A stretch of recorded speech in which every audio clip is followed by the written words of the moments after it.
ఉండాలి. 4వ అధ్యాయంలో ఫిలిప్పీ పత్రిక 4లో అంటాడు, నేను అపేక్షించు నా ప్రియ సహోదరులారా, నా ఆనందమును నా కిరీటమున ఎన్న నా ప్రియులారా, ఇట్లు ప్రభువునందు స్థిరులై ఉండుడి, ప్రభువునందు ఏక మనసు గలవారై ఉండుడని యువయను సుంటికేను బతిమాలుకొంచున్నాను.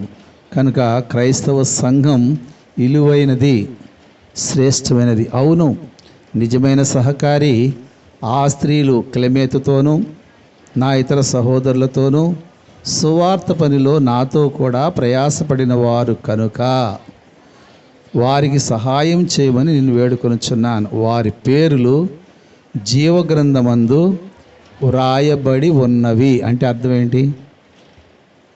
వెళ్ళిపోయినాక రాయటం కాదండి, ఇక్కడుండగానే మన పేర్లు జీవగ్రంథంలో దేవుడు దాఖలు చేస్తున్నాడు. నీ పేరు దాఖలు చేయబడతాది. కనుక దేవుని కార్యాలు, దేవుని పరిచర్య విషయంలో ఎంత శ్రద్ధ కలిగి నువ్వు ఉంటావో అప్పుడు నిన్ను నీ గ్రంథం, లేక నీకు ఓటక్కు ఉంది, ఆధార్ కార్డు ఉంది, ఏమండి, ఇంకా కావాల్సిన విలువలన్నీ ఇక్కడ ఉన్నాయి. కానీ అసలు సత్యం ఏంటంటే నీ పేరు జీవగ్రంథంలో ఇక్కడుండగానే నమోదు చేయబడతాది. ప్రభు దగ్గరికి వెళ్ళినాక ప్రభు నేను పిలుస్తాడు, ప్రభు సన్నిధిలో నిలిచి ఉంటావు. కనుక మన విలువలు దిగజారిపోయే విలువలు కలిగి ఉండకూడదు. దినదినము ఏ రోజే ప్రభు యొక్క విలువలు కలిగి ప్రభుతో నడుచుకుందాం. దేవుడి మాట దీవించుగాక. ఆమేన్. ప్రార్థన చేసుకుందాం.